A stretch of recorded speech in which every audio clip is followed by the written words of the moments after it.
I was staring out my office window. The city stretched beneath me like a glittering promise I had carved out of stone.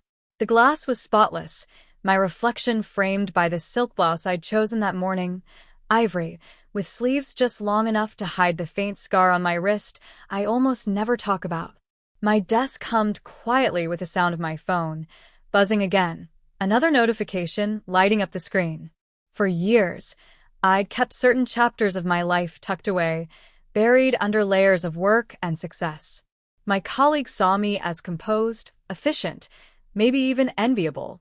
None of them would have guessed the truth, that once upon a time, I'd been abandoned by the very people who were supposed to protect me. And now the universe had a way of circling back. Because on my phone screen was a name I hadn't seen in years, Jessica. My sister. The irony almost made me laugh. After all, it was Jessica who had left me stranded 3 miles from any cell signal, with nothing but my stubbornness and my car keys clutched in my hand. And it was my parents who had helped her do it. I swallowed, the bitterness sharp on my tongue. My fingers hovered over the phone, but I didn't answer. Not yet. I was 19 the day everything cracked open. Back then, I wasn't the woman in silk blouses and City View offices. I was just Emily Carter, college freshman, waitress on weekends, and the only one in my family who believed in paying her own way. The fight started in the kitchen, like so many of our family wars did. My mom leaned against the counter, arms folded, her voice sharp enough to cut. "Your sister needs the car, Emily. Stop being selfish." Jessica, 2 years older and endlessly indulged, stood behind her with that practiced pout. She always got what she wanted: clothes, trips, attention. And now my car. "It's in my name," I said, my hands trembling though I kept my chin high. "I worked 2 summers at Miller's Diner to buy it. If she wants a ride, I'll take her. But she doesn't get to take it whenever she feels like it." Dad barely looked up from his newspaper. "Why can't you ever cooperate? She's family." That word, family, hit like a slap. I thought family meant respect, protection, love. But in that moment, it was just a leash they wanted around my neck. When I refused again, Jessica's eyes narrowed. Later that night, she convinced them to help her teach me a lesson. We were supposed to be going to a party outside town. I drove, of course. But halfway down a lonely country road, she told me to pull over, said she forgot her bag back at the house. When I stopped, she and my parents, who had followed in Dad's truck, pulled me out, tossed my phone in the ditch, and drove away. 3 miles from any signal. 3 miles from anyone who cared. I remember standing there, gravel crunching under my sneakers, the night pressing and heavy and endless. My chest burned, not from fear but from betrayal so sharp it stole my breath. That was the night I realized my family didn't see me as a daughter or a sister. To them, I was a tool, useful only when I bent, disposable when I didn't. And yet, in that black stretch of road, something inside me sparked. My grandmother's words came back to me, words she'd whispered when I was 12, handing me a tiny silver compass pendant. "One day, they'll leave you behind. When that day comes, don't be afraid. You'll always find your own way." The compass pressed cold against my chest that night, and I swore I'd never let them break me again. The morning after that night on the road, I woke up different. I still had dirt on my jeans and blistered feet from walking until dawn, but inside, something had shifted. I wasn't going to beg them for respect anymore. I was going to earn a life where their approval didn't matter. The first step was leaving. I packed 2 duffel bags, the compass tucked safely into the side pocket, and moved into a friend's cramped apartment above a laundromat. The rent was cheap, the ceilings leaked when it rained, and the air always smelled faintly of detergent, but it was mine. I threw myself into school and work. My classes during the day, the diner at night, and sometimes both bled into each other until I was gulping coffee just to stay awake. There were nights I'd stare at my textbooks and wonder if I was kidding myself, if maybe my family was right. Maybe I was too stubborn, too small, too unimportant to make it anywhere. But then I'd touch that silver compass and remember, find your own way. Opportunity came in the form of a woman named Margaret Ellis, Professor Ellis to everyone else. She was one of those rare women who didn't just teach, She spotted fire in people and poured gasoline instead of water. She saw how hard I worked on my business class projects and pulled me aside one day. "Emily," she said, her lipstick smudged from too much coffee, "you've got the mind of an entrepreneur. Don't waste it playing small." Her words sank into me like sunlight into cold skin. She pushed me into competitions, helped me land an internship with a small but scrappy startup, and reminded me that stubbornness wasn't a flaw, it was fuel. Those years were brutal. I worked 18-hour days, sometimes collapsing onto my mattress without even pulling the sheets over me. I cried in bathroom stalls after rejections. I skipped meals to stretch paychecks. But then came the small wins. The first client who said yes to my pitch, the first time a check with my name on it cleared, the first time I didn't have to count coins at the grocery store. Each win stacked, brick by brick, into the foundation of a life that was mine. No one could take credit for it, and no one could take it away. I never told my family how well I was doing. When Jessica posted pictures of her vacations and shopping sprees, I just smiled and stayed quiet. When Mom sent mass texts bragging about her perfect daughters, I replied politely but vaguely. To them, I was probably still the rebellious one who didn't cooperate. And I liked it that way. Because while they underestimated me, I was building something far bigger than they could imagine. By 27, I had my own company. By 28, I had employees. By 29, I was sitting in a glass office overlooking the city, my city, while the rest of them still thought I was getting by. What they didn't know is that every late night, every tear, every slammed door had turned me into someone they wouldn't even recognize. And soon, they'd have no choice but to see me. The call from Jessica wasn't just a call. It was an invitation, though she didn't realize it, to the reckoning I'd been preparing for years. She asked, her voice sugary sweet, if we could all meet up. Something about family reconnecting, Mom's birthday, wanting to start fresh. The old me would have laughed at the hypocrisy. The new me? I just said, sure. My office. Tomorrow at noon. The next day, they arrived, Mom in her pearl earrings, Dad with his stiff shoulders, Jessica in a dress a little too expensive for someone between jobs.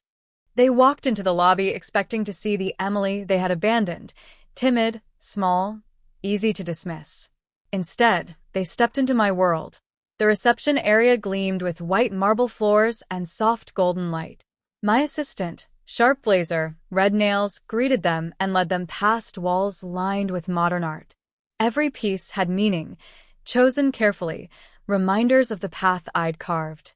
By the time they reached my office, their expressions had already shifted. Mom's smile was too tight, Dad's brow furrowed. Jessica's eyes darted over everything, cataloging what she couldn't understand. I stood when they entered, silk blouse smooth, heels clicking against the polished floor. Behind me stretched the city skyline, steel and glass, glittering like proof. Emily. Jessica's voice cracked slightly. This is your office? Mine, I said simply, letting the word hang. I watched the truth dawn on them, slow and heavy. The framed awards on the wall, the photos of my team, the contracts stacked neatly on my desk, each worth more than they could imagine. Mom was the first to break the silence. Why didn't you tell us you'd done so well? I almost laughed. Done so well. As if this were luck, not years of blood and grit. Because you didn't want to hear from me unless I handed over something you wanted, I said, voice even. A car. My time. My silence. You never asked what I wanted. Dad shifted uncomfortably. Now, Emily, let's not drag up the past. The past. I cut him off. My pulse was steady, my voice clear. The past is why we're here. You left me on a dark road and drove away. You thought I'd stay stranded forever. But I didn't. I walked, and I kept walking until I built this. Jessica's face flushed. We were just kids. You were 21? I snapped, then softened, letting my words settle like steel wrapped in velvet. Old enough to know better. And Mom and Dad helped you. That wasn't childish. That was cruel. Silence spread, thick and undeniable. Finally, Jessica whispered, I didn't think you'd make it without us. I leaned forward, resting my hands on the desk. That's the difference between us, Jess. You thought I needed you, but I never did. I just needed me. Their eyes roamed the room again, and I could see it, the disbelief, the guilt, the dawning shame. They were facing a woman who had grown beyond their control, beyond their imagination. And I wasn't done yet. For a long moment, no one spoke. I let the silence stretch, heavy and deliberate. It was my silence now, not the kind they once used to dismiss me, but the kind that forced them to listen. Finally, Mom cleared her throat. Emily, we didn't know you were hurting that much. If we had, maybe things would have been different. Her voice trembled, but I didn't let the sudden softness blur the truth. You knew. You just chose not to care. Jessica flinched. Dad looked down at his hands. For the first time, I saw not power but fragility in them. People realizing the foundation they'd stood on was gone. I leaned back, calm, collected. Here's the thing. You came here expecting something. You always do. Money, favors, forgiveness served up without conditions. But if we're going to have any relationship at all, it will be on my terms. Their heads lifted slightly, hope flickering. I didn't smile. Mom, I began, my voice measured. You need to stop pretending control is the same as love. Love listens. Love protects. If you want a place in my life, it starts with admitting you were wrong and learning to see me as an equal, not a pawn. Her lips pressed thin, but she nodded faintly. Dad, I continued, turning my gaze on him, you've spent your whole life avoiding conflict, hiding behind silence. That ends. If you want to be in my world, you speak up. You stand for something. Even if it's uncomfortable. Especially then. He swallowed hard. I can try. And Jessica. I let her name linger. She looked like she wanted to sink into the leather chair. You've coasted on charm and manipulation your whole life. If you want anything from me, you'll earn it. Get a real job. Support yourself. Prove that you can stand on your own 2 feet instead of leaning on others. Her cheeks burned crimson. You're asking me to change everything. No, I said softly. I'm asking you to finally grow. I folded my hands on the desk. These aren't suggestions. These are the conditions. Because I refuse to let the same patterns poison my life again. You either rise to meet me, or you step aside. I'll be fine either way. For once, they didn't argue. The room was still, the only sound the faint hum of the city outside my windows. Jessica's eyes shimmered with tears she didn't wipe away. Mom's hands clenched in her lap. Dad exhaled, shoulders slumping like a man unburdened by truth too long ignored. I didn't feel cruel. I felt clear, compassionate, but unshakable. For the first time, I wasn't the abandoned girl begging for acceptance. I was the woman who decided the terms. And they knew it. The weeks that followed surprised me. I half expected them to vanish again, offended by the boundaries I had laid so clearly. But slowly, almost awkwardly, they began to shift. Mom sent a message one morning. Not a demand, not a guilt-laced plea, just 3 simple words. I was wrong. For her, that was monumental. She even asked if we could meet for coffee, just the 2 of us. When we did, she listened more than she spoke, her hands trembling around the cup, like she was holding something fragile she didn't want to break again. Dad started calling, short conversations at first, then longer. He told me about projects around the house, about books he'd started reading. And once, hesitantly, he apologized. I should have stood up for you back then. I'm sorry.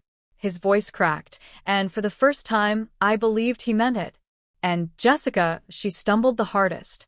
But one evening, she sent a photo of herself in a waitress uniform, hair tied back, eyes tired but proud. First day, she wrote. Just 2 words, but they meant more than any excuse she could have given. I didn't forgive them overnight.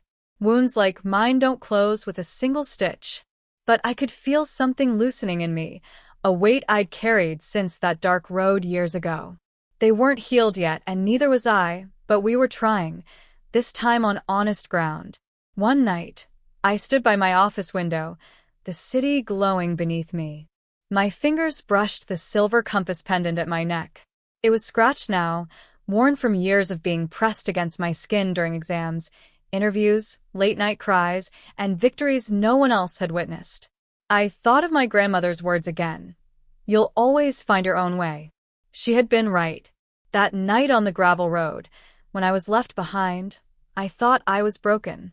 But really, I was being forged. I turned away from the window, the compass warm against my skin, and allowed myself a small, certain smile. I had found my way, and I would never be stranded again.